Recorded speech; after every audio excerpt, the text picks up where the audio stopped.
Esperando el space, que fue unos minutitos más tarde que arrancamos hoy. Bienvenidos y bienvenidas todos a este último encuentro que hicimos de este ciclo de charlas sobre tratamientos de coronavirus, que un poco, bueno, fuimos viendo las diferentes cuestiones que se vienen investigando. Sobre todo fue una serie de encuentros en donde se trabajó mucho sobre divulgación científica, se trabajó mucho sobre protocolos de investigación, y la realidad es que la investigación fue algo que fue un tema tangente a todos los encuentros, porque justamente son cosas que todavía se están viendo, se están trabajando, y todavía no hay mucha evidencia de casi ninguna de las cosas que fuimos viendo en los encuentros que estuvimos acá. Eh, Hoy nos acompaña Víctor Penchazade, que él es médico genetista. Él, bueno, tiene mucha trayectoria en temas de bioética, fue asesor de la Organización Panamericana de la Salud, digamos, fue también asesor cuando Abuelas de Plaza de Mayo empezó con el proyecto del Banco Nacional de Datos Genéticos, digamos, y la verdad es una referencia en lo que hace a temas de bioética, y por eso es que lo convocamos a que participe en este encuentro como para dar un cierre que en realidad probablemente tengamos que retomar en algún momento de los próximos meses, porque esto es algo que se va actualizando casi diariamente, pero un poco como una conclusión sobre todos los aspectos bioéticos que hacen a la investigación y a todas las cosas que se está avanzando en esta pandemia. Así que, bueno, un poco de esta breve presentación. Muchas gracias, Víctor, por participar, por acompañarnos. No, gracias a Bueno, vos, Fede, gracias a Soberanía Sanitaria y gracias a todos los que están ahí presentes, sin lo cual no tendría sentido esta conversación. Así que gracias a todos. Este, yo voy a empezar, creo que Manuela en algún momento va a compartir la pantalla y van a poder mirar la presentación que les voy a comentar, que les voy a exponer. Efectivamente, como dice Fede, yo voy a hablar de bioética y sobre todo de ética de la investigación. Les voy a explicar que en realidad la bioética tiene dos ramas de actividad, si se quiere.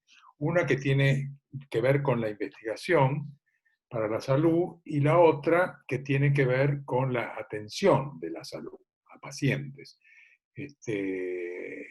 Esta bioética segunda se llama asistencial o clínica, bioética clínica se suele llamar. La bioética de investigación, en realidad, en general, en la literatura van a ver que el bio se lo sacan, es ética de la investigación, hablamos de ética de la investigación. Lo cierto es que la ética de la investigación nació antes que la bioética.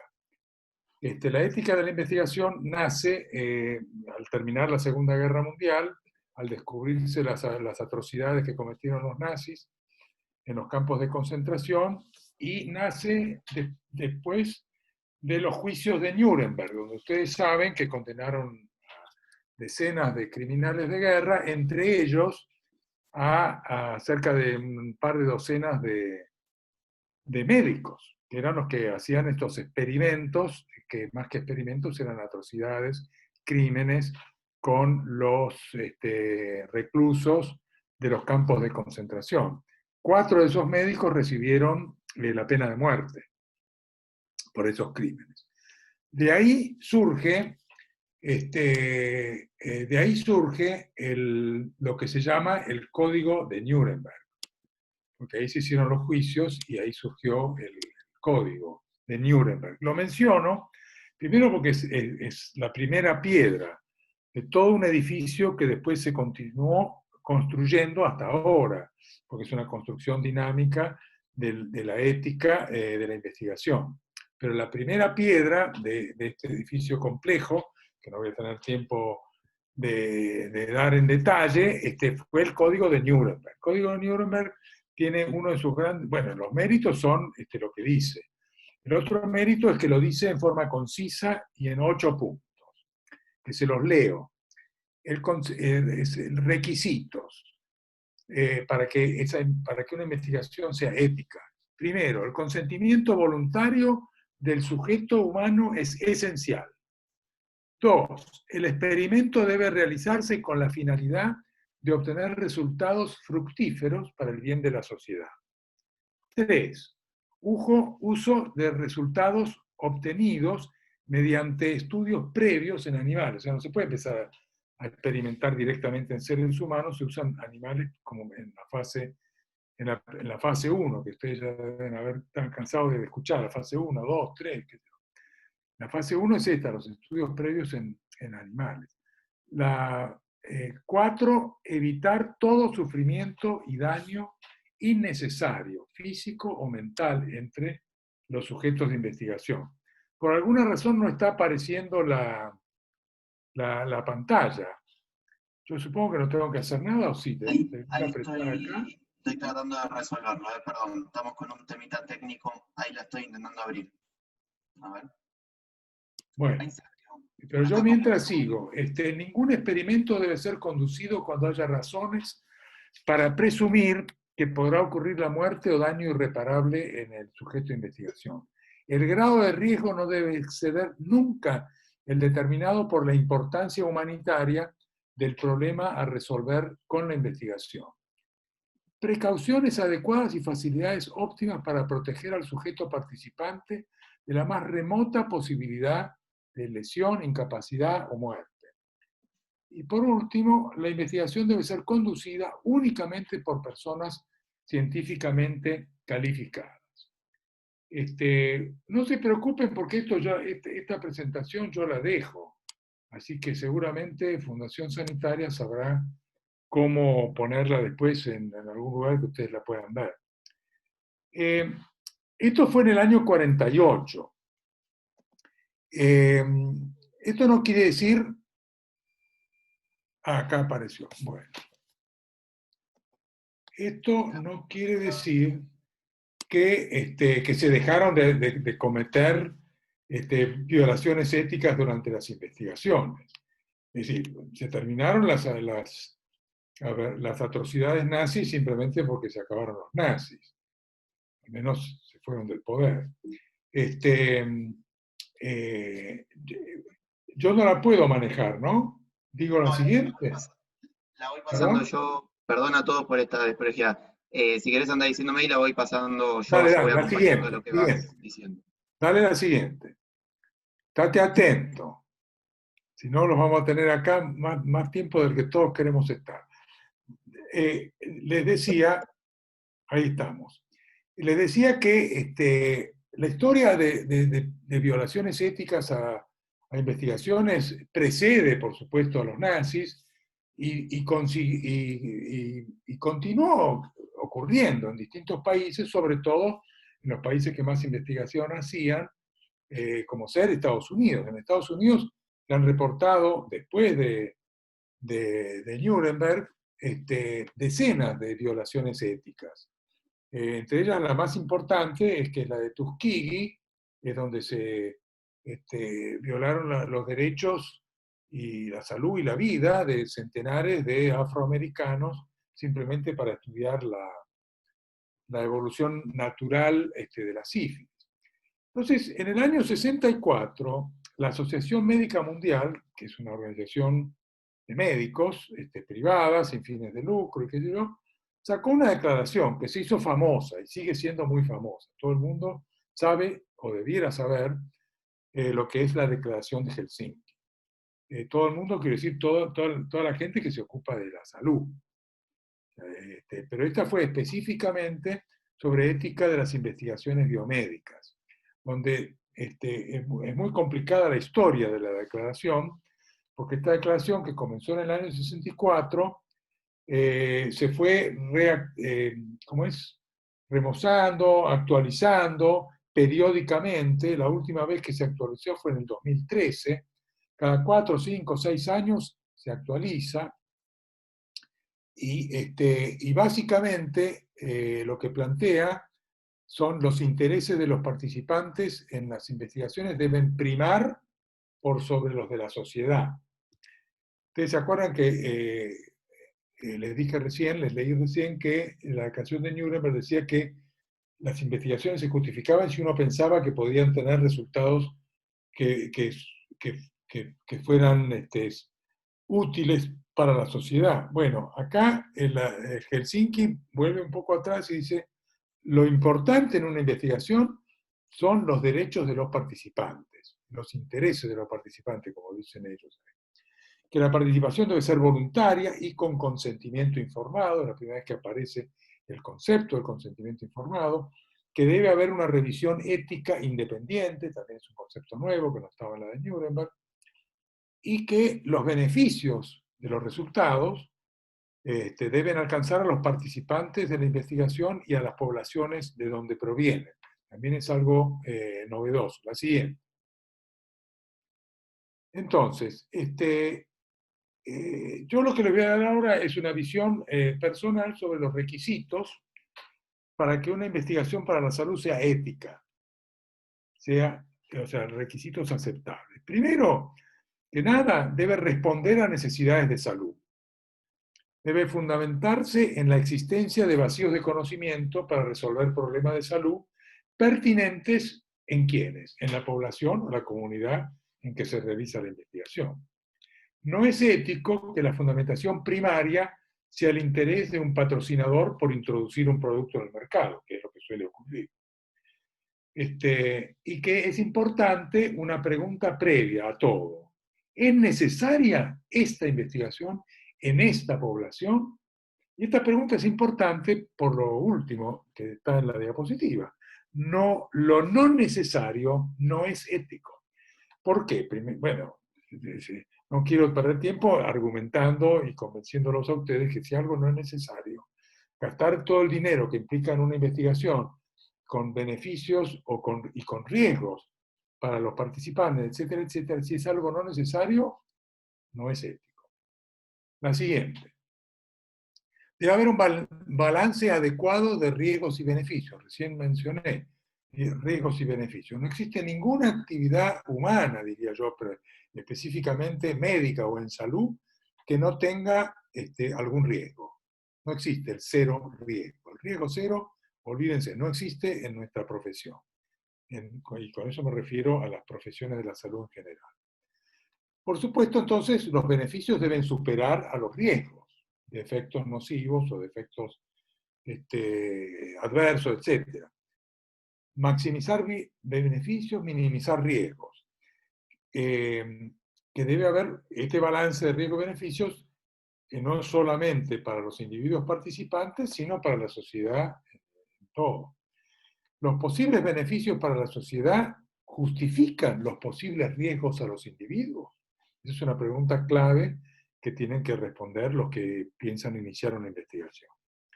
Los derechos y el bienestar de los participantes siempre tienen primacía sobre todos los demás intereses de la industria, de la ciencia, de la sociedad, etc. La siguiente. Consentimiento informado es un pilar de la bioética, tanto en la atención médica como en la investigación. Es una expresión del respeto a la dignidad, los derechos humanos y la autonomía de las personas a nivel individual y colectivo. Porque a veces los consentimientos pueden hacerse en comunidades enteras. Y establece un derecho de las personas a decidir sobre su cuerpo, su salud, en base a información veraz y objetiva, considerando las diversas opciones, sin imposiciones, coerciones, influencias o incentivos indebidos. Eso es el consentimiento informado. La siguiente. Tiene que constar los objetivos, el proceso, la duración de la investigación, que la participación es voluntaria, que los riesgos, cuáles son los riesgos, inconvenientes y posibles beneficios para el individuo o la comunidad, las medidas para proteger la confidencialidad de la información, si la población va a recibir la intervención que resulte beneficiosa una vez terminado el estudio, y cómo se asegurará el acceso, cuál es la responsabilidad de la industria y los gobiernos, la siguiente. Todo eso debe incluir el consentimiento informado. La siguiente, Fede. Tiene que haber respeto a la dignidad y derechos humanos de los representantes, de los participantes, perdón.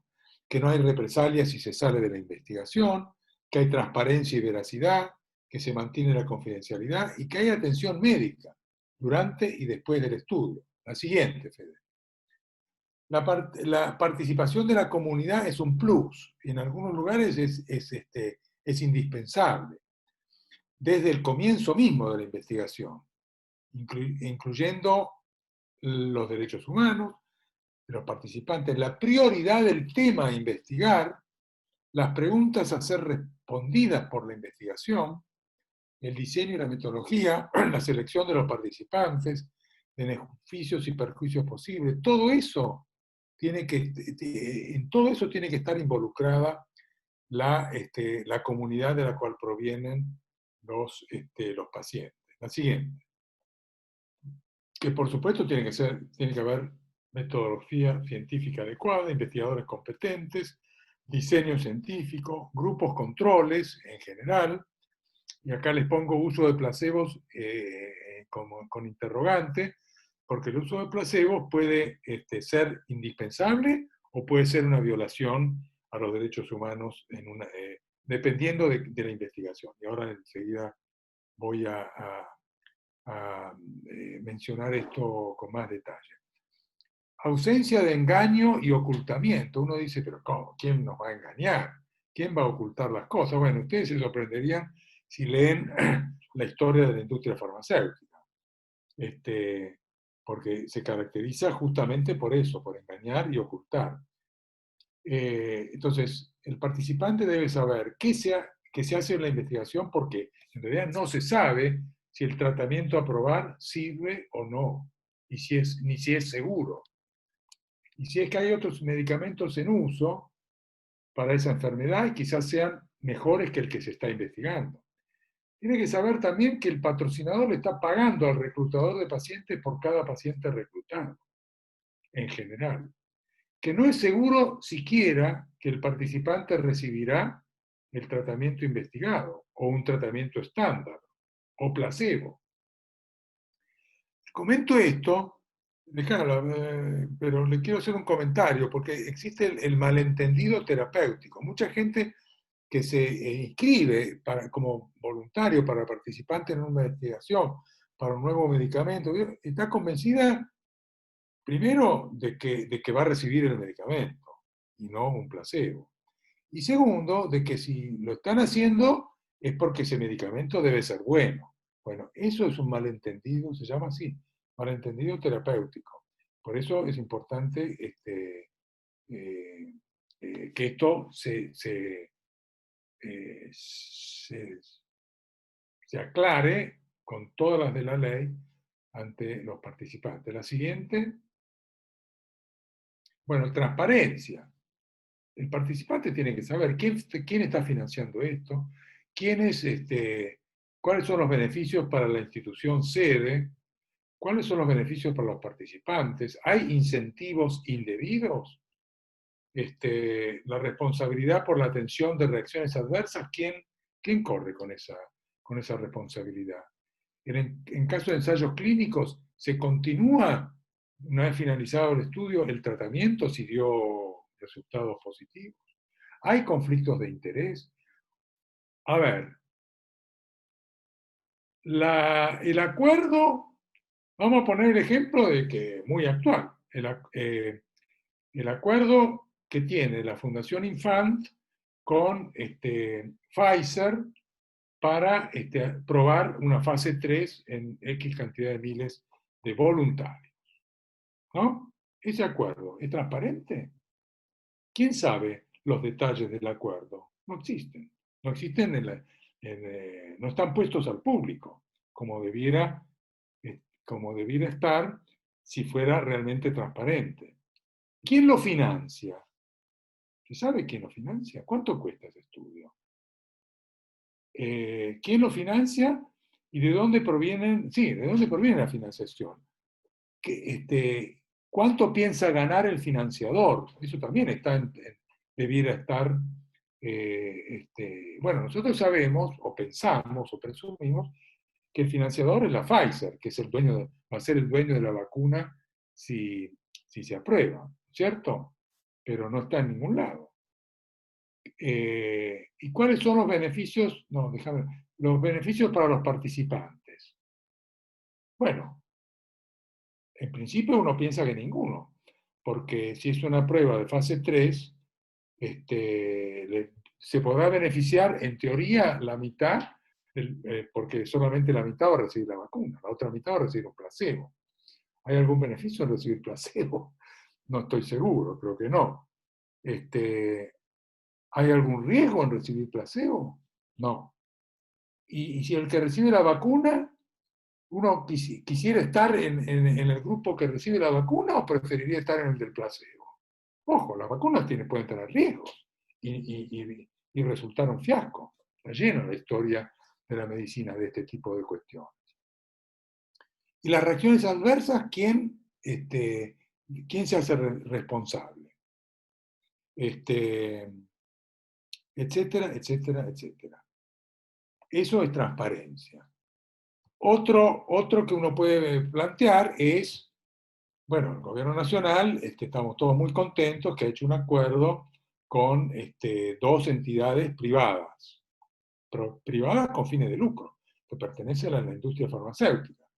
El grupo Insud de acá y el grupo de Slim en México. Todo bien. ¿Alguien sabe algo de ese acuerdo? ¿Está escrito que la vacuna va a costar 3 a 4 dólares? ¿A qué se compromete? ¿Quién se compromete a pagar eso? Esos 3, 4 dólares por vacuna. ¿Está escrito? Y si no cumplen el convenio, el contrato, ¿cuáles son las represalias de la industria? ¿Está escrito? No sé. Como cualquier acuerdo comercial, debiera estar escrito. A menos que sea, como dijo el presidente de Insud, Sigman, es un acuerdo entre privados. Okay. Pero no hay fondos públicos. ¿Quién financió el laboratorio donde se va a hacer la vacuna? Acá. ¿Quién lo financió? Se financió, se empezó a construir durante el gobierno de Cristina Kirchner. Y hubieron millones de pesos invertidos ahí del erario público. ¿Cómo entra todo eso? Eso tiene que ver con la cuestión de la transparencia. Algo que no es transparencia no huele bien. Punto. Ausencia de explotación, coerción, incentivos indebidos. Bueno, entre profesionales de salud, hablar de estas cosas y decir, no, pero ¿quién nos va a estar explotando? Bueno, yo les puedo garantizar que la explotación ha sido una característica de la industria farmacéutica, así como la coerción y los incentivos indebidos. Y eso no es ético. La siguiente, Fede. Vamos a ir acelerando. Bueno, otro requisito ético es que esté evaluado por un comité de ética de la investigación, que tiene que ser institucional y público. Yo no creo en los comités de ética privados, porque en general tienden a ser hechos a la medida de la industria, que los financia. Suelen tener conflicto de interés, falta de transparencia, etcétera, etcétera. Las decisiones de los comités de evaluación son, también pasa, pasalo y llenámelo, por favor, Fede, gracias.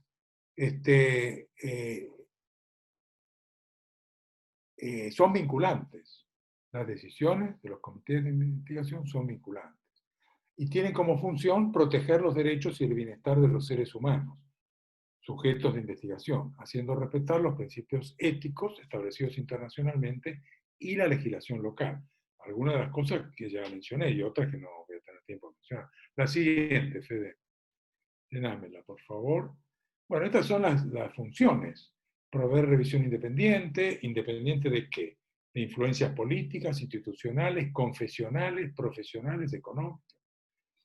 Y que las investigaciones propuestas tienen que ser revisadas antes de que comiencen. Vaya, pero grullada.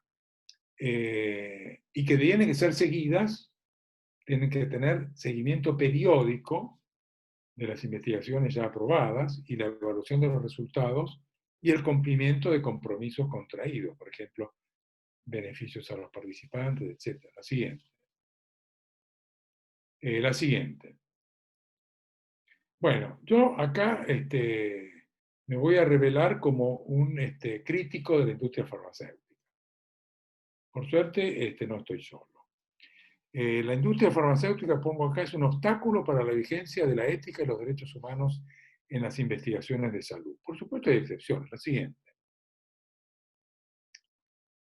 La industria farmacéutica indudablemente ha producido muchas drogas y vacunas de gran beneficio para la salud. Aleluya. Sin embargo, reacciones adversas, monopolios tremendos, basados en la ley de patentes, leyes de patentes, políticas agresivas de patentes, precios exagerados, imposición en el mercado de productos superfluos, indican, eso se llama medicalización, les recuerdo, indican que los intereses de la industria frecuentemente entran en conflicto con los intereses de la salud colectiva.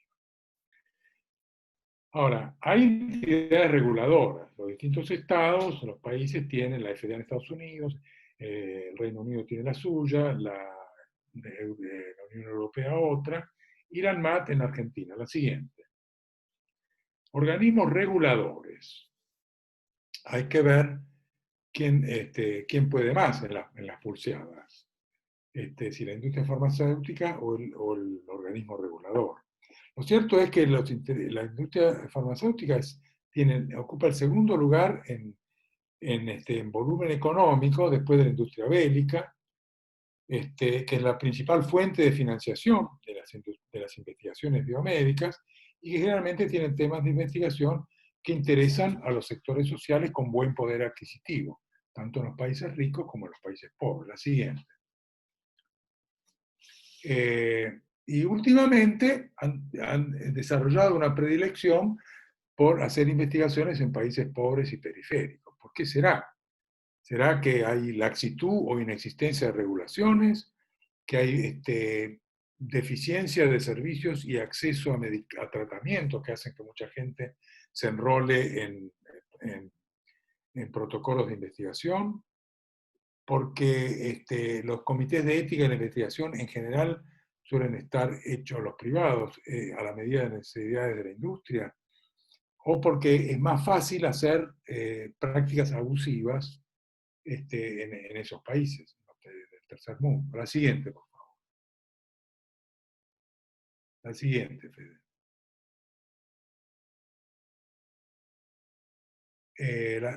No voy a perder tiempo en esto. Acá tengo una serie de abusos cometidos por la industria farmacéutica, una cometida acá en la Argentina con la vacuna antineumocóxica por la Glaxo, que es socia de la Pfizer, o mejor dicho, que la compró a la Pfizer, o al revés, de la Pfizer que compró a la Glaxo, uno nunca sabe, porque esas cosas nunca son transparentes, pero acá fue condenada a la Glaxo por haber hecho reclutamiento no ético de pacientes, con soborno a los reclutadores de pacientes, etcétera, etcétera.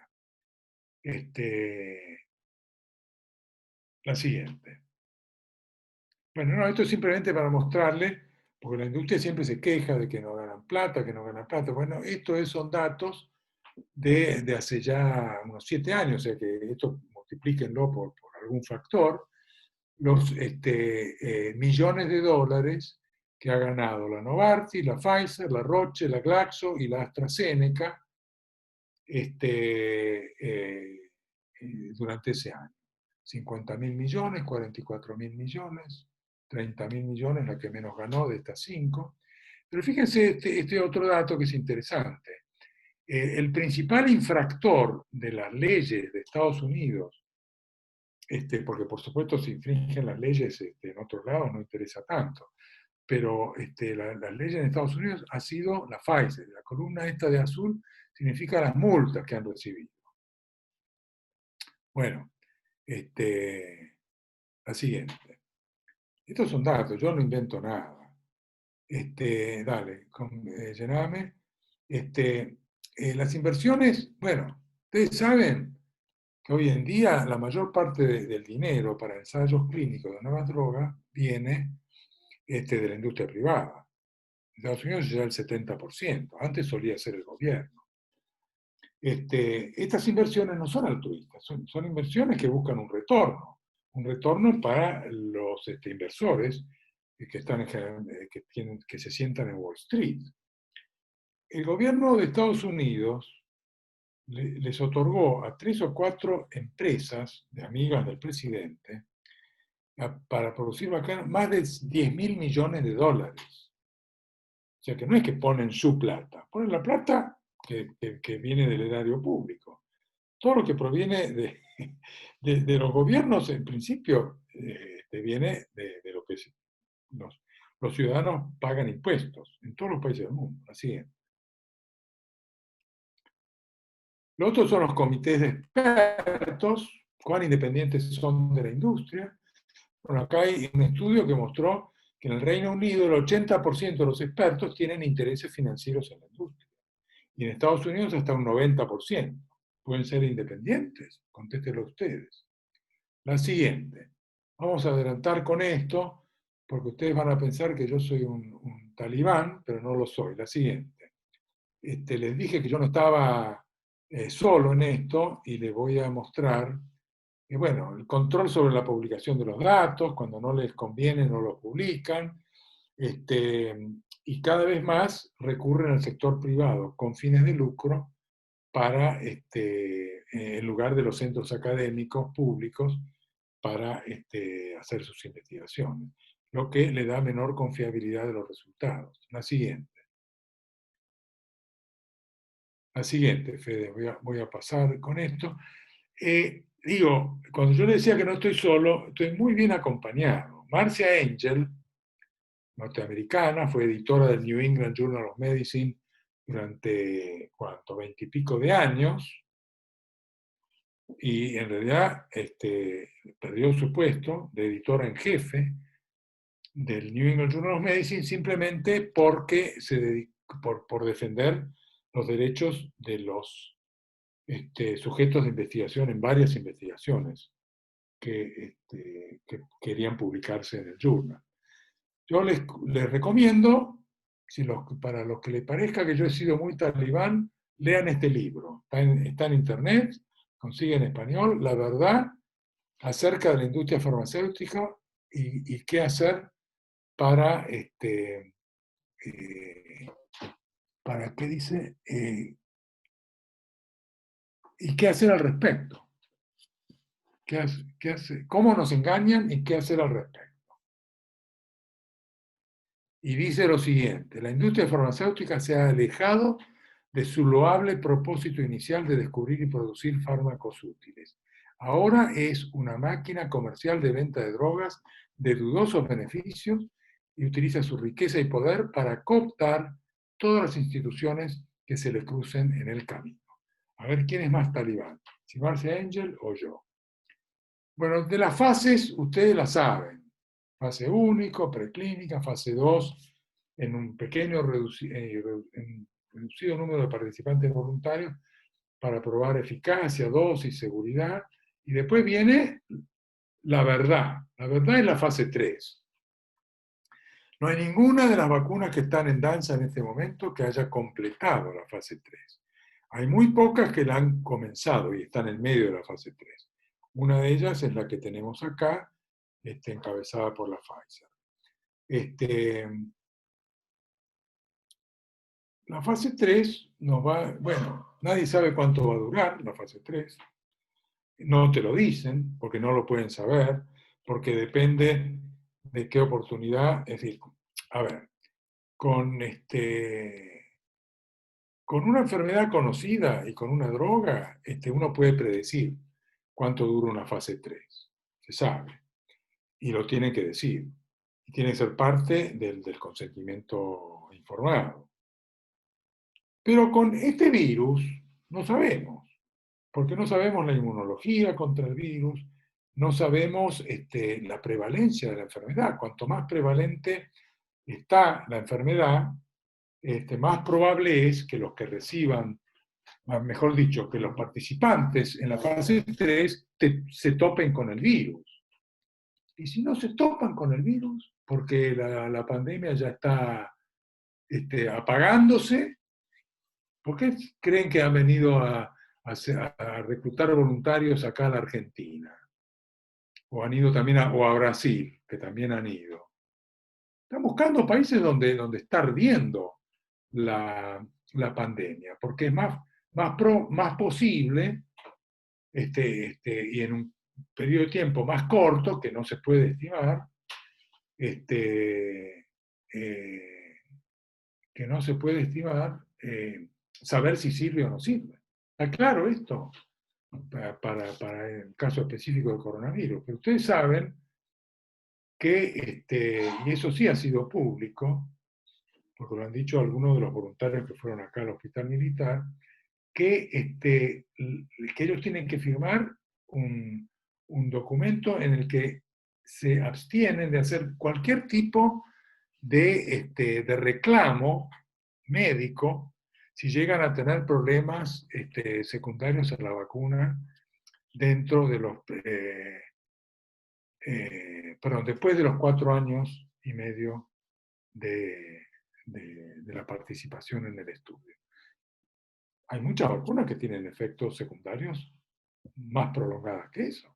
Hay vacunas asociadas a enfermedades neurodegenerativas que comienzan a presentarse mucho después, o de enfermedades autoinmunes, etcétera, etcétera. Bueno, la siguiente. La declaración de Helsinki, yo les dije que ha tenido muchos vericuetos, no puedo entrar en detalle, pero yo me baso en esto que plantea en su versión del año 2002, y la pongo porque es prácticamente la última en la que se consiguió librar de la presión de la industria para ablandarla. La declaración de Helsinki ablandada, que fue ablandada, el último ablande que tuvo fue la del 2013, es una vergüenza. Pero en el 2002 todavía los médicos de la Asociación Médica Mundial se mantenían en sus tres y decían que las responsabilidades éticas de la... Se me achicó la pantalla. ¿Por qué se me achicó? Ah, no, acá está. La investigación médica solo se justifica si existen posibilidades razonables de que la población en la que se realiza la investigación podrá beneficiarse con sus resultados. Parece una perogrullada, ¿no? Pero el diablo está siempre en los detalles. Cuando yo digo que estoy hablando es porque le cambiaron una palabrita, le cambiaron un verbo, etcétera. Al terminar la investigación, todos los pacientes que participan en el estudio deben tener la certeza de que contarán con los mejores métodos preventivos, diagnósticos y terapéuticos comprobados en el estudio. Esto obviamente se basa, esto es lo que dice, lo que decía Helsinki. La siguiente, completámela. Yo tengo una media horita más, ¿no? No los quiero cansar demasiado, ni quedarme sin agua. El protocolo de investigación, o sea, principios generales éticos de las investigaciones. Científicamente adecuado, ya lo mencioné, que tiene que estar puesto al alcance, cualquier producto que se demuestre seguro lo más rápidamente posible, que esto hay que planificarlo, hay que planificarlo antes de que termine la investigación. Yo no sé qué han planificado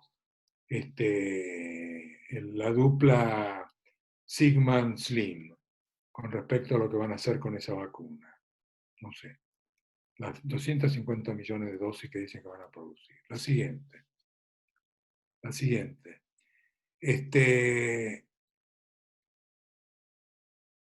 Bueno, si se hacen poblaciones vulnerables, hay que describir el contexto, y para evitar que la investigación se haga en poblaciones vulnerables, porque eso no sería ético, quiere decir que el protocolo tiene que describir el contexto social de la población expuesta, si hay vulnerabilidad aumentada, y qué medidas se toman para proteger la dignidad, seguridad y bienestar de los participantes. La siguiente.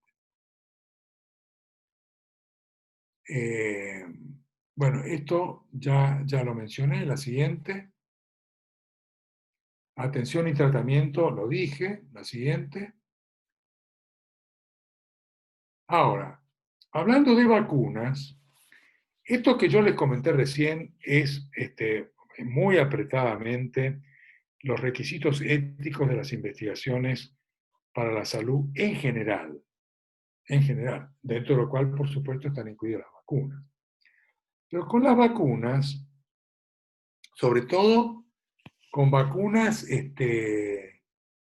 bueno, como, por cierto, como la del coronavirus, pero durante la época yo tengo historia, por no decir tengo edad, tengo las dos cosas, edad e historia, y yo estaba en Estados Unidos cuando explotó la epidemia del SIDA, en los comienzos de los 80. Bueno, ustedes saben cuál era la discusión, decir que todavía, lamentablemente, no ha podido ser, no ha sido posible obtener una vacuna contra el SIDA. Pero una de las cuestiones éticas más importantes era cómo asegurar en un estudio de investigación que el que reciba la vacuna, y aparte como eran a doble ciego, vacuna, placebo, etcétera, que no se considere protegido, entre comillas, y haga macanas. Las macanas en la época del SIDA generalmente estaban vinculadas a la actividad sexual, a cuidarse o no cuidarse, en ese sentido, a usar preservativo, etc.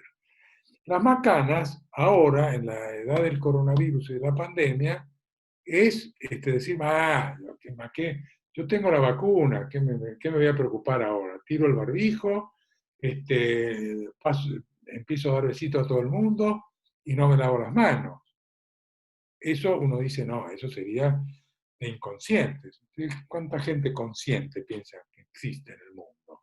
Algunos somos conscientes, pero muchos no. Estuvieron en Plaza, en Cabildo el otro día, muy conscientes no son, obviamente. Entonces, ¿por qué apareció eso ahí? Bueno, ¿eso qué quiere decir? Que son tan importantes como dar la vacuna, cuando la vacuna se empiece a dar ya habiendo aprobada la fase 3, es asegurarse que la gente vacunada no haga macanas. Primero porque uno nunca sabe el grado de protección que te da una vacuna. En la fase 3 no te va a dar completamente el grado de protección, porque son 20, 30 mil participantes y somos casi 8 mil millones de habitantes que vamos a tener que recibir la vacuna. Entonces, cuando uno hace upscaling, como se dice en inglés, pasar de 30 mil a 3 mil millones, no es gratuito. Aparecen montones de problemas y entonces para prevenir hay que tener ya diseñadas intervenciones de reducción de riesgo en pruebas de vacunas. Asesoramiento para disminuir el riesgo, tal como se está haciendo ahora para disminuir el riesgo. Acceso a los métodos de prevención disponibles, agregar nuevos métodos a medida que sean descubiertos y validados. Eso es tan importante como dar la vacuna. Aparte, tampoco sabemos cuánto va a durar los anticuerpos de la vacuna. Y todavía ni sabemos cuánto duran los anticuerpos de la infección con el coronavirus. No se sabe. La siguiente. Bueno, el tema de los grupos control, ya dijimos que el placebo se justifica solamente cuando no hay un tratamiento efectivo. Y no voy a hablar más de placebos, aunque ha sido un tema ético de gran magnitud durante décadas. ¿Por qué? Porque la industria farmacéutica, para cortar camino, siempre le ha gustado comparar un producto nuevo con placebo. Y lo han hecho más de una vez cuando existía tratamiento comprobado. Lo han hecho con el SIDA, lo han hecho con varias enfermedades para lo cual investigaban productos. Así que ha sido una violación de derechos humanos y de la seguridad de los pacientes. Pero la siguiente. Pero me quedo con el hecho de que la única justificativo para usar, placebo es cuando no existe un método de prevención o tratamiento comprobado, cosa que obviamente y desgraciadamente es la situación con el coronavirus.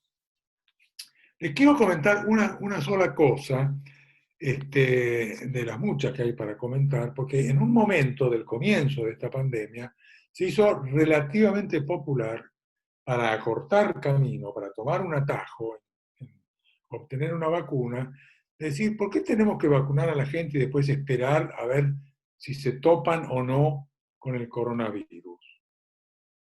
Y ver entonces si les protegió o no.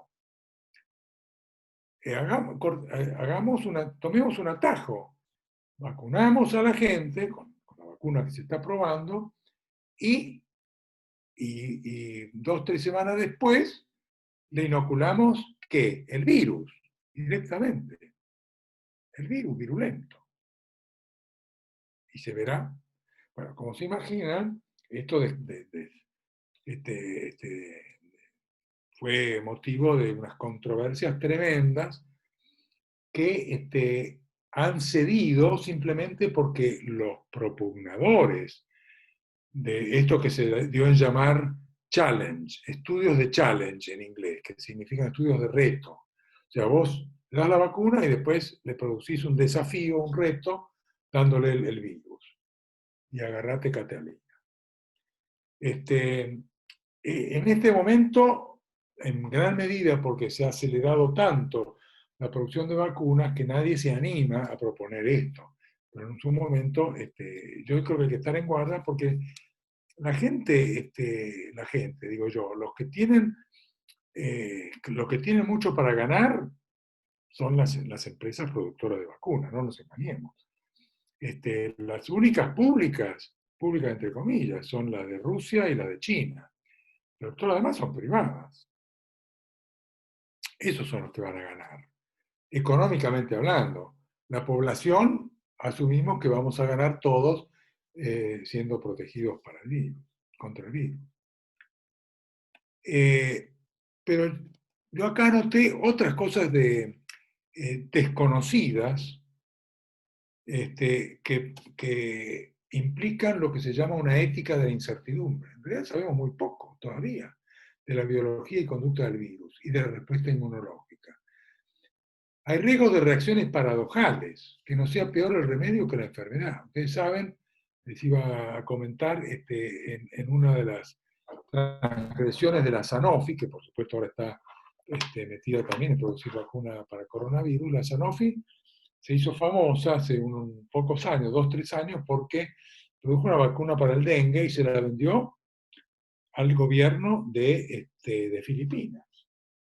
Como no sé cuántas, 30 millones de dosis, no sé. Bueno, aquí que no contaban con la astucia del mosquito y de la cepa del virus, del dengue, porque tiene varias cepas y si no has tenido si has tenido una infección con el dengue previa y te inoculan la nueva vacuna, podías tener reacciones graves y se murieron varios chicos. Con todo el tole-tole que ustedes se imaginan, legal, de indemnizaciones, de manifestaciones de las madres o de los padres de los chicos, etc. O sea que las reacciones paradojales existen. También existe la politización de la pandemia, obviamente. Hay una guerra no solo de empresas, sino de países. Cada país defendiendo a su empresa. Y hay que tener mucho cuidado de que no se salteen etapas.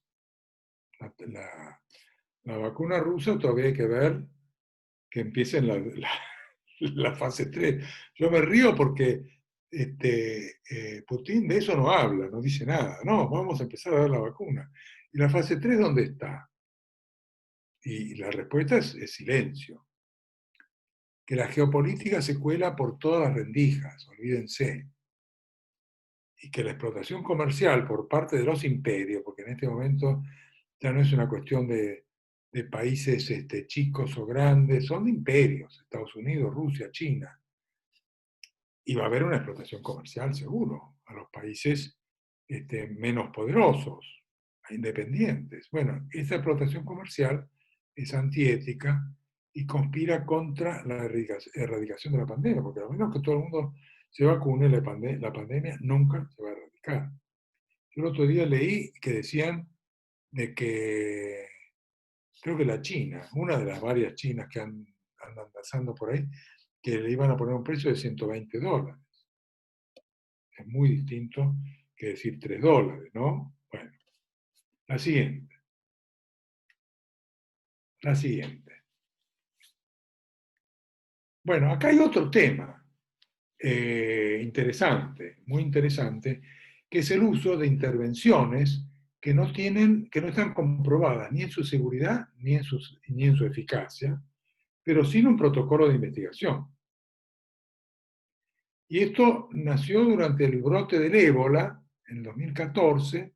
La OMS elaboró criterios para determinar en qué condiciones puede ser éticamente apropiado ofrecer intervenciones que no han sido probadas, pero no dentro de un protocolo del estándar de oro aleatorio, controlado, con placebo, etcétera.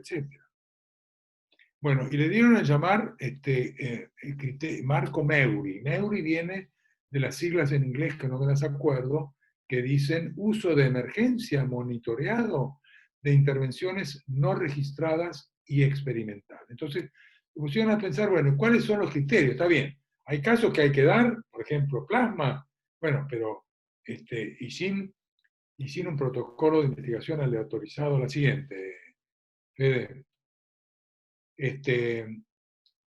¿Cuáles serían esos criterios? Bueno, están escritos.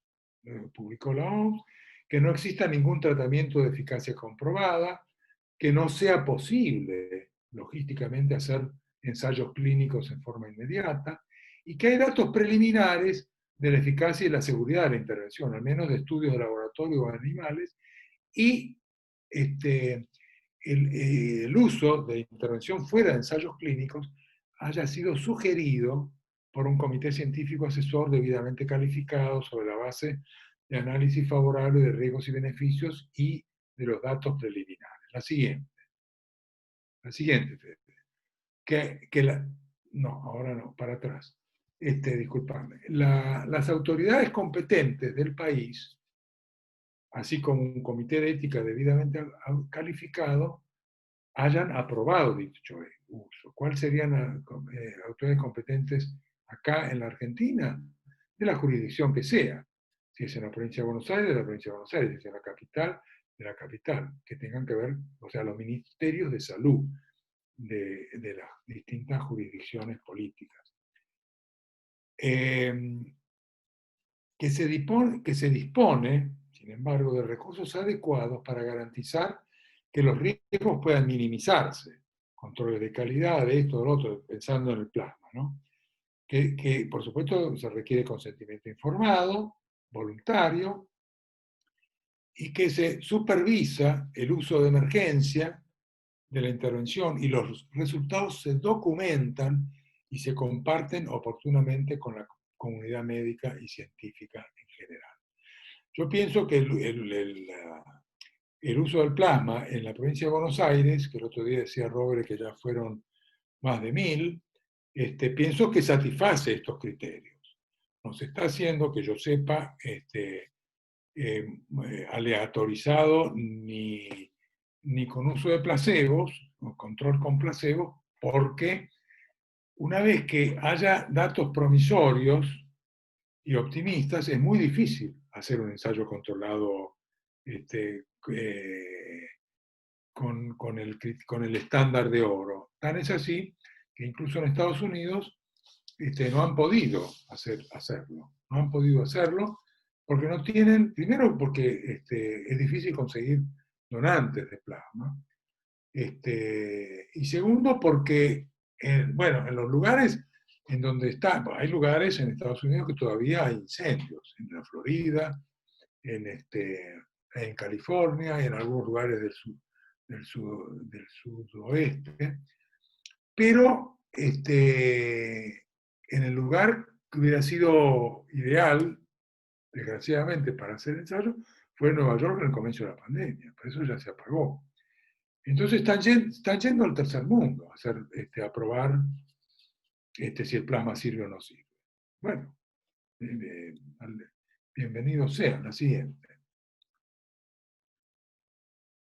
Entonces, acá les pongo el plasma humano. Bueno, así se hizo también con con fármacos que aparentemente eran útiles, pero no comprobadamente. Por cierto, los estudios demostraron que no es útil la hidroxicloroquina. Plasma humano, todo indica que alguna ventaja tiene y que no tiene, que yo sepa, de desventajas o riesgos. Y con el plasma hiperinmune va a pasar lo mismo cuando empiezan la producción de suero equino. Hay experiencias con suero equino, en fin. Bueno, la siguiente, está bien, dame la siguiente porque así me salgo de la investigación y entro brevemente en lo que es la bioética asistencial, que es tan o más importante que la investigación, porque los pacientes lo que necesitan es que los atiendan. Por supuesto, con métodos que hayan sido investigados, etc. Y para lo cual rigen todos los principios éticos que les mencioné. Pero la ética va más allá de la investigación. En toda actividad humana hay valores morales o éticos que nos guían, ¿no es cierto? Principios, valores morales como el respeto, la sinceridad, el daño, el beneficio, el altruismo, la solidaridad. Y la ética se ocupa de eso, de cómo estos valores morales, la siguiente, impregnan nuestra vida y nuestra conducta. ¿No es cierto? Principios tales como dignidad humana, derechos humanos, autonomía y responsabilidad individual, respeto de la vulnerabilidad humana y la integridad personal, privacidad y confidencialidad, igualdad, justicia y equidad, sinceridad y verdad, no discriminación y no estigmatización, la diversidad cultural y pluralismo,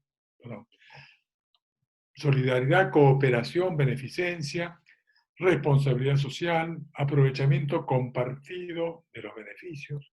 Y acá no inventé nada, está todo esto desarrollado en la Declaración Universal de Bioética y Derechos Humanos de la UNESCO, que ya tiene 15 años de existencia. Búsquenla en internet, UNESCO, Declaración Universal de Bioética y Derechos Humanos. La siguiente.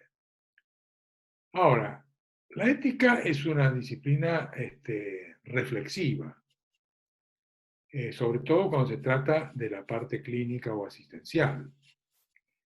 Pueden haber tensiones entre valores en situaciones concretas, que un valor es más importante que el otro. Bueno, valores tales como el acceso a las UCI.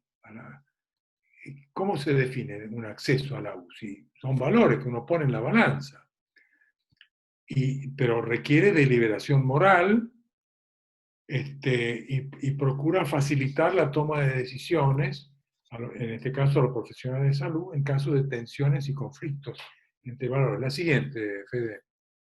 Vamos a ir rápido. Los pasos en el razonamiento ético, no los voy a analizar en detalle, pero son los que le estoy mencionando acá. Hay que deliberar sobre los hechos. Hay que saber cuál es la realidad, sin la cual todo lo demás prácticamente no puede efectivizarse. Deliberar sobre los valores. ¿Cuáles son los valores que están en juego frente a dos personas consideradas para entrar a ser intubadas y ventiladas? ¿Cuáles son los valores en juego? ¿Y cómo se decide? Deliberación sobre nuestro deber como trabajadores de salud.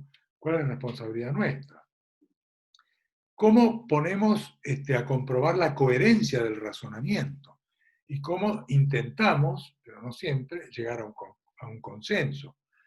La siguiente es varias. A ver, pasar la siguiente. La siguiente, la siguiente, la siguiente. Ok. Los objetivos de toda esta reflexión bioética que tiene todos los pasos que han hecho, ustedes saben que el gobierno, el Ministerio de Salud, mejor dicho, específicamente de la Nación, tiene un comité asesor de ética y derechos humanos en pandemia. Bueno, esta gente, yo estuve muy cerca de ellos, reflexionaron un montón y hasta se pelearon. Hasta tuvieron discusiones muy fuertes. Bueno, esto es parte de la bioética. El objetivo es contribuir a que las decisiones de los trabajadores de salud maximicen los beneficios y minimicen los daños de sus acciones. Les recuerdo que no hay acción de un profesional de la salud que esté exenta de riesgos. Ahora, por supuesto, la manera en que se discuten y dirimen los conflictos y los dilemas éticos en el ámbito de la salud y la vida es de manera colegiada, institucionalizada, interdisciplinaria, y es lo que han hecho también las sociedades científicas, que han sacado un documento intersociedades, que son todas, digamos, normas y recomendaciones, más que imposiciones. La siguiente. En salud colectiva también, porque la bioética clínica también tiene una faz que es de salud pública, de salud colectiva. ¿Cuáles son los principios y valores éticos en esos casos? Bueno, para tomar medidas de salud a nivel colectivo, magnitud y características del problema de salud, aspectos de la organización del sistema de salud, eficacia, beneficios y riesgos de las acciones que se proponen, y cuáles son los valores éticos en juego: dignidad, justicia, equidad, solidaridad, sufrimiento, vulnerabilidad.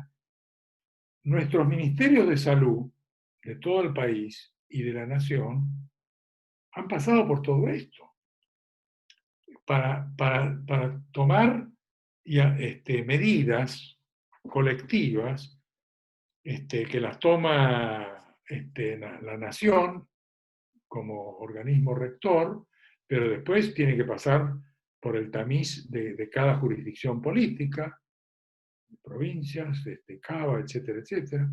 Bueno, todas esas decisiones que pasan también por la asignación de recursos, han sido motivo de discusiones éticas previas. La siguiente. Por ejemplo, ética en el ingreso y egreso de las UCIs. Bueno, un poco lo mismo. Los criterios tienen que ser claros, transparentes, preestablecidos, públicos, objetivos, técnicos, neutrales y verificables. Cualquier cosa que falle acá no es ético. ¿Está claro? Vamos a usar, por ejemplo, la discapacidad mental o física para definir derecho de ingreso o egreso de una UCI, o la edad, o el pronóstico de recuperabilidad, o las decisiones anticipadas que haya hecho esa persona. Bueno, algunas cosas yo les puedo contestar directamente por la negativa, que son estas dos cosas. Los seres humanos tenemos todos los mismos derechos y la misma dignidad. Tengamos la edad que tengamos y tengamos la discapacidad que tengamos. Así que obviamente no es ético usar estos criterios para asignar recursos escasos o lo que fuera. El pronóstico de recuperabilidad es un criterio, obviamente. En ética y en bioética existe el término que se llama futilidad, y es, digamos, contrario a la ética usar recursos escasos para una acción que es fútil, que sabemos que no va a dar resultado, o que va a dar, que las probabilidades de que dé resultado es muchísimo menores que el que sigue en la cola, digamos, por decirlo de alguna manera. etcétera. O sea que el pronóstico médico tiene un lugar. No digo que sea el único, pero tiene un lugar. Las decisiones anticipadas también. Hay gente que ha afirmado que no quieren que se lo intube. Por ejemplo, que llegara a un estado en el que tenga que entrar a una UCI y ser intubado, no. Prefieren morirse en su casa. Está lleno de gente así. Bueno, temas de dignidad, de solidaridad, de justicia y equidad, de discriminación positiva o negativa. Yo no puedo discriminar negativamente, sobre todo si en esa discriminación negativa implica una falta de respeto a la dignidad de la persona. Discriminación positiva puede ser, decir, bueno, vamos por ejemplo, a darle prioridad a quien tenga mejor pronóstico de recuperabilidad, o si es un niño, o niña, o lo que fuera. En fin, todo esto es debatible, todo es debatible. No hay ninguna, así como no hay medidas o decisiones ambiguas en el caso de la ética de la investigación, que es vinculante y es si este protocolo se aprueba o no, no se aprueba de tal manera, lo tiene que modificar lo que fuera. En la ética, en la bioética clínica o asistencial, hay más margen de ambigüedad en el sentido de que lo que proponen, de lo que se propone en los comités de bioética clínica, son propuestas, son recomendaciones, nunca necesariamente vinculantes. Un director de hospital, por supuesto, como autoridad dentro de ese nosocomio, puede decir, bueno, acá se hace de tal manera. Claro, el hacerlo de tal manera se tiene que cuidar mucho de no ser la ovejita negra. Y para eso están los comités nacionales y provinciales de bioética, están lo que opinan las sociedades científicas y profesionales, etcétera, etcétera. Y en general, que yo sepa, va a ser muy raro de que esas recomendaciones no quiero usar la palabra acatar, pero sí que no se sigan. Porque los que hayan leído ese tipo de recomendaciones van a ver que están llenas de sentido común. La siguiente, y de humanidad. La siguiente, Fede, ya estamos Bueno, el otro gran tema que ahora aparece, tardíamente, pero más vale tarde que nunca, es la ética del tema de acompañamiento. Todos los temas de salud mental han sido más tardíos en aparecer como, digamos, morbilidad del coronavirus.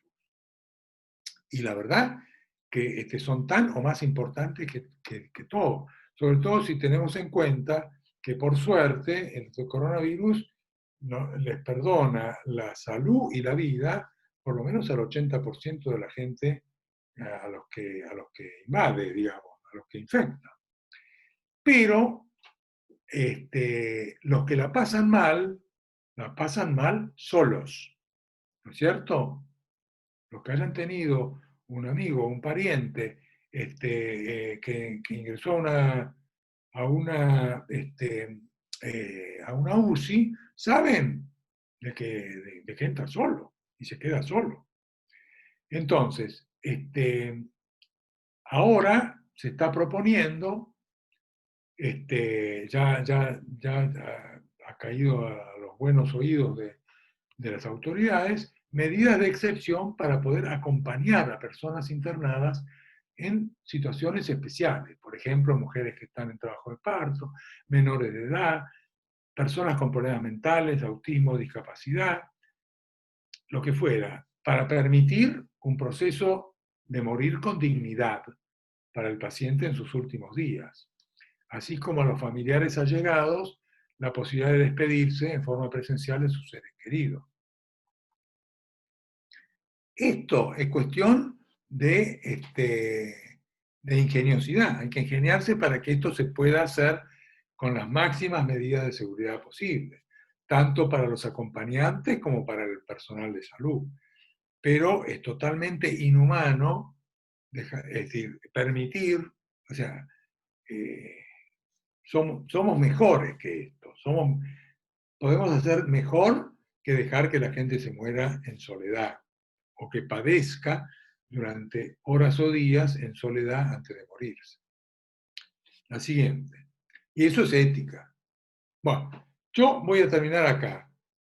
No porque me falte tema, pero porque estas cosas las podemos conversar en base a preguntas, porque la bioética clínica no actúa sola, actúa colegiadamente, actúa interdisciplinariamente. ¿De qué manera? ¿Cómo se llama eso? Comité Hospitalario de Bioética Asistencial. Acá en nuestro país no tienen tanta difusión. Y eso tiene una explicación. ¿Por qué hay muchos más comités de evaluación ética de la investigación que comités de bioética clínica? A ver, ¿por qué se les ocurre? Les voy a soplar. Por los intereses de la industria farmacéutica. La industria farmacéutica necesita los comités de evaluación ética de la investigación, porque si no, la FDA o quien sea no se los aprueba en Estados Unidos o en los países del primer mundo, o la ANMAT acá. En cambio, que un paciente no sea bien atendido, o que haya maltrato, o que se le violen los derechos humanos y demás, en el ámbito de la asistencia médica, bueno, ¿qué va a hacer? ¿No es cierto? Bueno, esto es algo que hay que cambiar. Tiene que haber, tienen que tener, hay algunos comités de bioética clínica, pero pregúntenle a los miembros, ¿dónde se reúnen? Y no, tenemos que pedir una salita o algo para en la época que se podía circular. Una salida, tienen que pedir sillas prestadas, tienen que pedir, son actividades voluntarias, nadie se los reembolsa, etcétera, etcétera. No les protegen el tiempo protegido por lo menos, a los profesionales que participan de un comité de bioética asistencial. Acá terminé. Creo que queda muy poco, pero ya terminé, para dejar tiempo a preguntas y diálogo. Bueno, Víctor, sí, ahí surgieron algunos comentarios mientras estaba haciendo la charla de algunas cuestiones que fuiste comentando. Acá creo que más bien motivado por una cuestión de, cuando hablabas de todo lo que fue los acuerdos que se empezaron a gestar en torno a las vacunas y particularmente el que se anunció la semana pasada acá, que lo anunció el ministro de Salud con el presidente, que un poco ahí entra en tensión también cómo de repente todas las instancias de investigación terminan estando a juicio público, ¿no? Y es decir, cada uno de todos los habitantes, digamos, que hoy son, digamos, tan pendientes de eso justamente por una cuestión de necesidad de tener una esperanza también en muchos casos en torno a la salida de esto, y termina estando todos estos hechos que se transforman en hechos políticos y en hechos de comunicación importantes, son algo que termina, bueno, inmiscuyéndose en el proceso normal de una investigación, ¿no? Que digamos, son todos factores que obviamente la industria está metida y todo, pero también hay muchos factores que hacen que muchas veces resulte necesario, desde la conducción política de algunos procesos, también poder avanzar en estos anuncios, y yo creo que, bueno, que ahí hay un montón de tensiones para poder analizar también. En ese sentido, hay una pregunta que comentan acá, que es si la fase 3 que comenzaron a trabajar acá puede fallar, o si están muy seguros que va a funcionar, y si es así, en qué se basan, digamos, y por eso, bueno, los negocios de antemano para fabricarlas, ¿no? pero un Bueno, poco... déjame que te contesto, o a quien haya hecho la pregunta, es una muy buena pregunta. En principio, todo puede fallar siempre. No le falló cuando era presidente Reagan un cohete al espacio. Y falló. ¿Quién pensaba que podía fallar? Nadie. Todo puede fallar. Justamente por eso las investigaciones evolucionan por fases. La fase 1 te habilita para pasar a la fase 2. La fase 2 te habilita para pasar a la fase 3. La fase 3, obviamente, si vos supieras el resultado de la fase 3, no haría falta hacerla. Tan sencillo como eso. O sea que la fase 3, no sé, debe haber por lo menos una docena de empresas que están haciendo su fase 3. Bueno, esperemos que ninguna falle, por supuesto, porque es cierto que hay inversiones de riesgo que apuestan a que la fase 3 va a ser exitosa. Sigman y Slim dependen de los dueños de la vacuna, Oxford y AstraZeneca. Que son privados, ojo, porque cuando te dicen Oxford uno piensa, Oxford, no, una universidad privada. Nada en contra, por supuesto.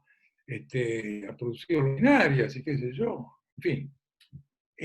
Pero el que invierte acá, fundamentalmente, invierte primero en la investigación, y en este caso ha sido, y es, a Oxford y a la AstraZeneca.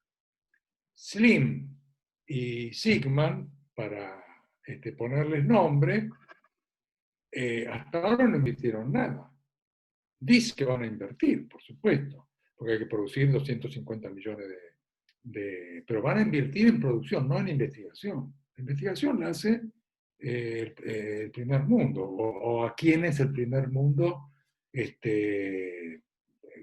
digamos, contrate para ayudarlos en la investigación. Acá, hasta ahora, el único que inició fase 3 en la Argentina es la Pfizer y la Glaxo. Ahora, ellos son los dueños de la vacuna. Ellos no han dicho que va a costar $3. ¿No es cierto? Ahora, ¿de dónde sacan la plata? Yo ya les dije, a la Pfizer Trump les dio como 3,5 mil millones de dólares. Claro, supuestamente es contra 100 millones de dosis. No es que les regaló la plata, pero sin esa plata no podían empezar. ¿Entendés? El riesgo, en última instancia, lo corre, en este caso, el pagador de impuestos norteamericano. Porque la plata que usa para esto es del erario público. El erario público, la mayor parte de los países, y ciertamente en Estados Unidos, proviene de los que pagan impuestos, de la ciudadanía. Esa es la plata que recibió de alguna manera es una venta anticipada, más que otra cosa. Entonces, no sé si está claro que me fui por la rama, pero no hay nada seguro.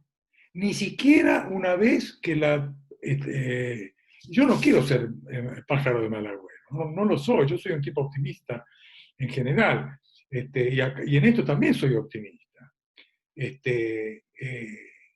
Pero hay muchos problemas. Primero, en cualquier fase 3 de cualquier producto, droga, vacuna, lo que fuera, se prueban una proporción, digamos, X de la población mundial. Bueno, yo digo población mundial porque la vacuna del coronavirus, la población para vacunar es todo el mundo. Con una droga, suponete un antirreumático, son los reumáticos. o algo para el colesterol son los que tienen hipercolesterolemia, qué sé yo. Pero, o para el ébola, por ejemplo, la vacuna para el ébola se dará en los países donde hubo focos del ébola, y lo tendrán los que van a viajar a esos países para ponérsela, de la misma manera que nosotros nos ponemos ¿cómo es? La vacuna de la fiebre amarilla cuando vamos a un lugar donde si no, no te dejan entrar. La India es uno de ellos, Brasil es otro, en fin. Entonces, pero tampoco, primero, acá hay apuro, obviamente, y es legítimo que haya apuro. Entonces, se están haciendo las cosas apuradas, no digo a las apuradas, pero se hacen con apuro. El asunto es que, desde el punto de vista ético, no evitar ninguna de los pasos. Porque si vos te salteas un paso, ahí sonaste éticamente y vas a sonar probablemente cuando empieces a vacunar. Vamos a ver si Putin decide hacer la fase 3 y que la decida lo antes posible y que no se le ocurra achicarla, porque claro, vos puedes achicar, en lugar de 40.000, 40.000 creo que va a vacunar, va a probar la Oxford, bueno, que se haga o la Pfizer o qué sé yo, son decenas de miles. Bueno, pero en algún momento parás y ahí tendrás que analizar muy científicamente los resultados, a ver si sirvió o no sirvió. ¿Y cuánto sirvió? Suponete, por decir, que hizo la pregunta, ¿puede fallar? ¿Hay seguridad? Suponete solamente de que el grupo que recibió la vacuna, una vez que se abran los códigos, qué sé yo, haya tenido un 20% de infectados. Y el grupo que no recibió la vacuna tuvo un 50% de infectados. Bueno, tenés que empezar a hacer malabarismos con los números y ver cuán efectiva ha sido la vacuna. ¿Protegió al 80% o no? Porque no sabés en realidad en qué circunstancias esos 20.000 personas que recibieron la vacuna, cuán expuestos estuvieron al virus en los meses que duró la fase 3. No sabés. Podés calcular con modelos matemáticos y qué sé yo, de acuerdo al domicilio, de acuerdo a un montón de cosas que habrá que controlar en los que participan de la fase 3. Pero lo que quiero decir es que después de la fase 3, suponete que la aprueben, la aprobaron, pero ninguna aprobación viene como un cheque en blanco, ninguna.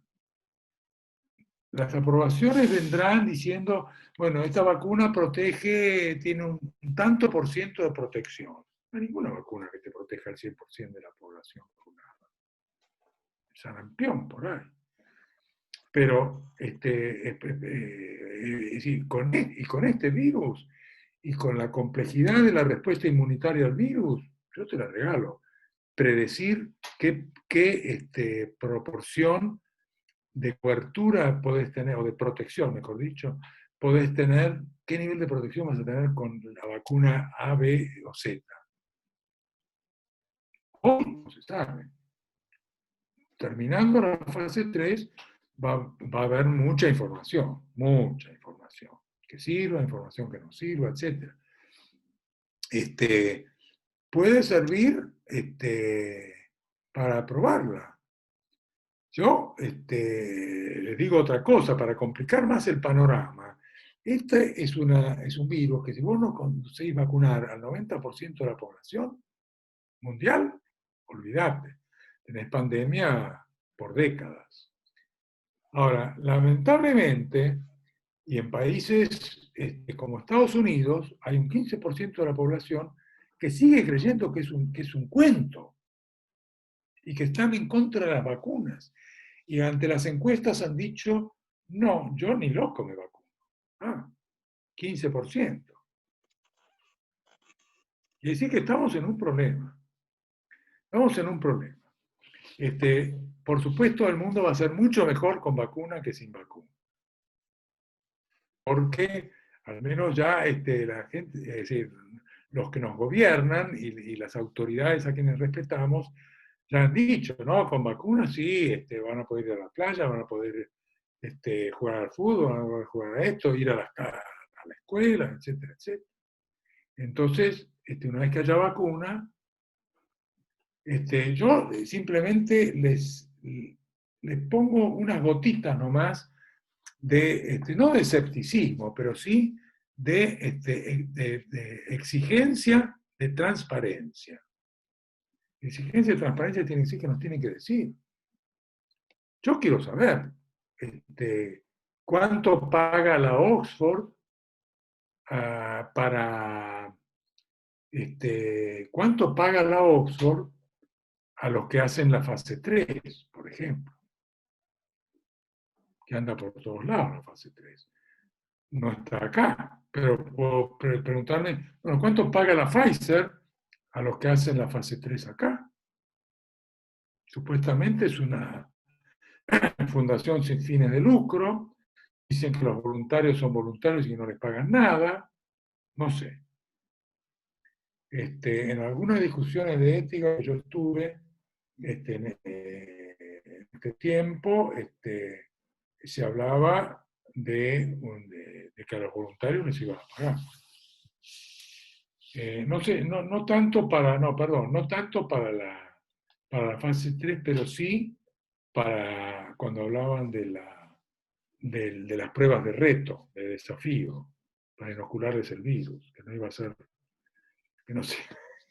Pero ahí ya tienen otro problema ético, que es el incentivo económico, que puede estar rayando a la explotación de gente sumamente pobre que diga, bueno, yo me ofrezco voluntario, total, ¿qué me va a pasar? El 80% de la gente contra el virus no le pasa nada, así que me la juego. Pero ahí se puede terminar en el cementerio fácilmente.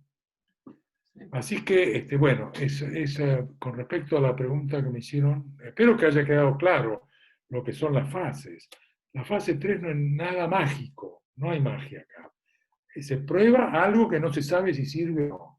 Se lo prueba con un número mínimo de voluntarios que está estimado, ya no sé cómo, de dónde sacaron el número de 40.000, 30.000, entre 30 y 50.000 voluntarios. Bien. Mejor dicho, yo prefiero decir sujetos de investigación. Si son voluntarios o no, es cuestión de ellos. No me meto. Pero yo quisiera saber la financiación de esto. ¿Por qué tiene que ser secreta? Tiene que ser de público conocimiento. Sobre todo cuando hay fondos de los estados que están comprometidos. Obviamente, el gobierno argentino se comprometió con dos de las fortunas mayores de América Latina, que son Slim en México, que es una de las 8 personas más ricas del mundo, y Sigman, que es una de las personas más ricas del país. Bueno, se comprometió en comprarles la vacuna, ¿no es cierto? Si no, bueno, ¿a cuánto se la van a comprar? ¿Tiene que ser un secreto comercial? Puede ser en esta etapa, pero es decir, yo, si no sé cuánto le va a costar a mi Estado, no digo el gobierno cambia, pero los estados siguen siendo los estados, nutridos por los impuestos de todos nosotros. Y bueno, esas cosas no tienen por qué ser secreto comercial, no, de ninguna manera. Está en juego, porque uno también va a tener que elegir la vacuna. Bueno, algunos de los de los tontos que estuvieron en el obelisco el otro día dijeron, no, yo quiero elegir qué vacuna me voy a poner. Bueno, que la elijan. Puedes elegir la de $3 o las de $100, si tenés la plata.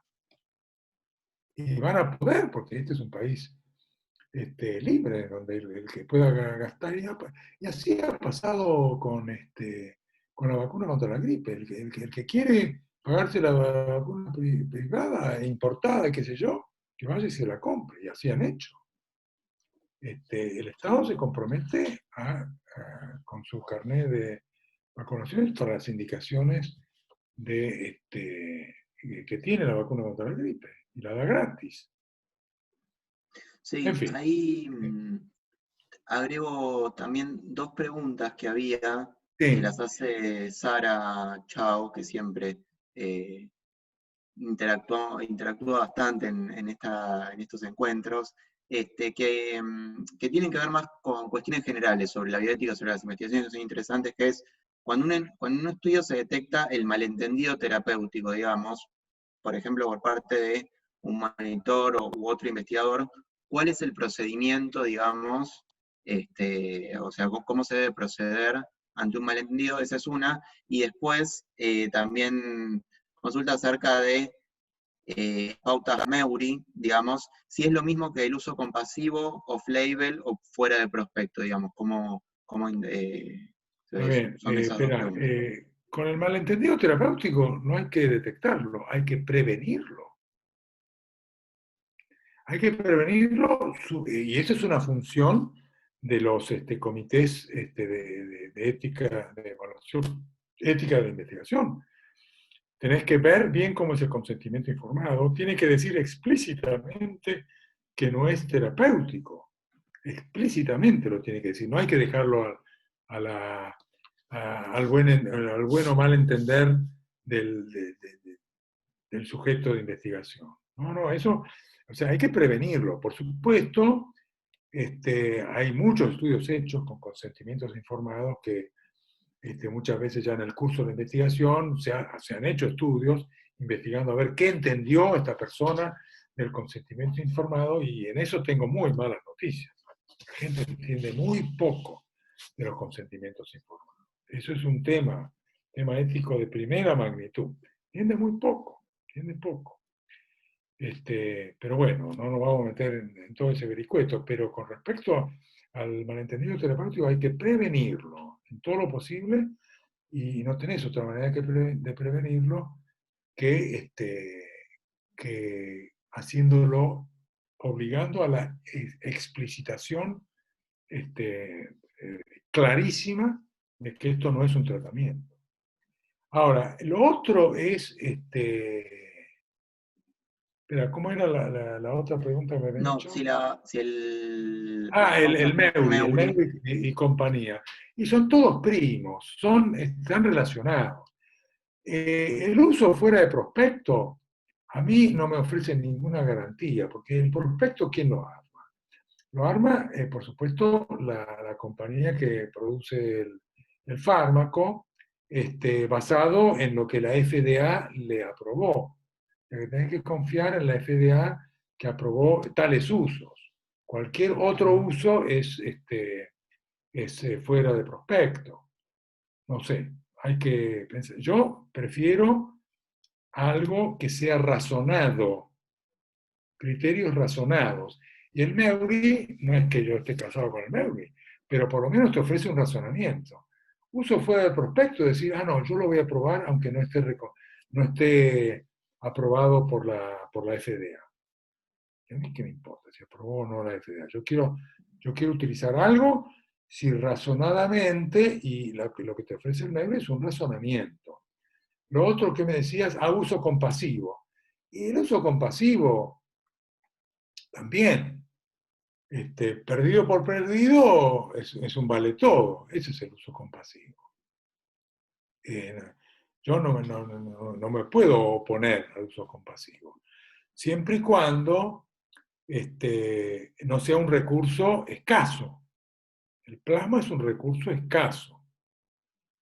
Entonces yo, vuelvo a decir, prefiero una decisión razonada, dentro de lo cual lo compasivo puede formar parte del razonamiento para usarlo. Pero es como decir, yo tengo el Joker que juegan al póker, no sé, creo que el Joker es la carta que vale todo. Lo usamos como compasivo. Y eso es muy subjetivo también. hay que no confundir compasivo con algo fútil, con algo que no tiene utilidad, o que tiene mucha menor utilidad que usada en otra persona que todavía tiene margen de responder positivamente. O sea que yo diría, sí, yo no soy uno de esos que sigue una regla estricta de nada. A ver, más de una vez caminando, no en auto, pero paso con un semáforo que no le corresponde al peatón. ¿Qué va a hacer? Soy así. Pero, pero me parece que lo que se da en llamar memory tiene sentido, al menos porque no es algo que te dice sí o no, te hace razonar, te hace decir, bueno, este criterio está cumplido, sí, no. No sé si la que preguntó, que es la que siempre pregunta, ¿quién es? ¿Se le puede ver la cara? ¿Cómo dijiste? Ah, vos. Ricardo. Gracias, gracias. Bueno. Este, Bueno, la verdad, muy buena la charla, Víctor. Yo creo que hay un montón para ampliar y yo creo que estas charlas que venimos haciendo, creo que va a haber que repetirlas dentro de algún tiempo porque va a haber que hacer también me parece que esto es un principio y después va a haber que hacer un retrospectivo de todo lo que se fue haciendo, Por digamos, ¿no? supuesto, Como esto para es un blanco analizarlo móvil, también además te desde... digo, el coronavirus es un blanco móvil, se mueve como loco. Entonces hay que Exactamente. seguirlo y hay que ver que, sí, se sabe muy, estamos recién en el comienzo, recién en el comienzo.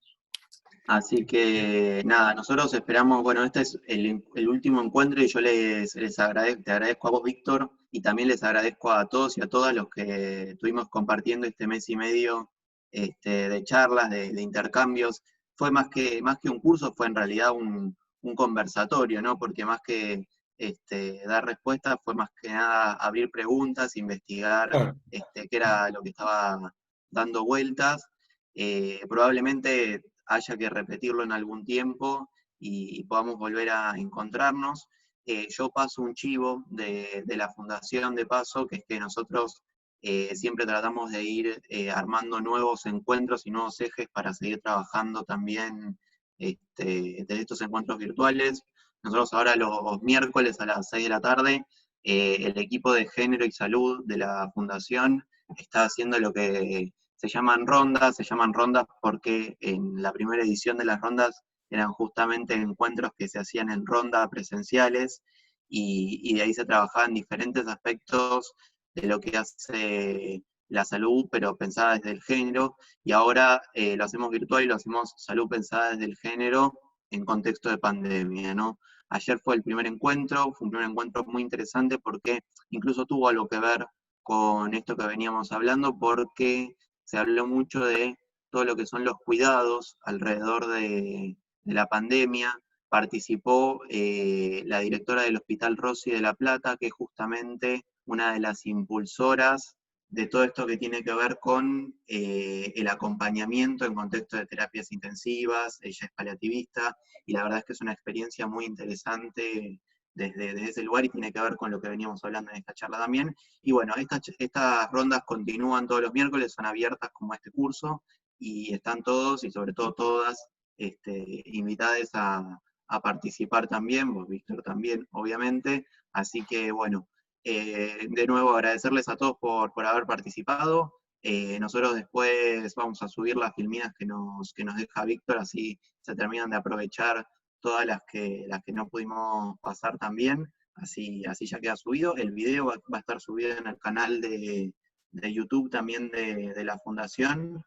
Y bueno, no sé, Víctor, si querés hacer algún comentario final, alguna apreciación. no, salvo, Bueno, no quiero prolongar más porque hay tantas cosas que quedan en el tintero. Simplemente es una exhortación a que sean muy puntiagudos, puntillosos y hasta diría rigurosos y hasta diría críticos con todas las cosas que le vengan de productos, todo lo que tenga que ver con productos. Porque, y yo quisiera saber y exigir transparencia. exigir, por ejemplo, conocimientos sobre cada vez que termina una fase 3 y esa gente manda su pedido de aprobación, tiene que ser público. A ver qué pasó.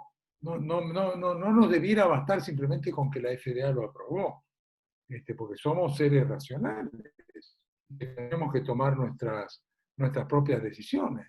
Entonces, exigir transparencia, que tengan que estar en Internet, tienen que estar los resultados hay que publicarlos en Internet. Eso, más nada. Les dejo sembrado eso como para tamizar cualquier cosa que les quieran vender o que Bueno, les quieran regalar. muy Bien. bueno, Víctor. Bueno, muchas gracias de nuevo y No, gracias, gracias a gracias, todos. gracias a todos ustedes, a todos ustedes. Nos volveremos a ver. Buenísimo. Bueno, chao a todos. Adiós. Buenas tardes. Adiós.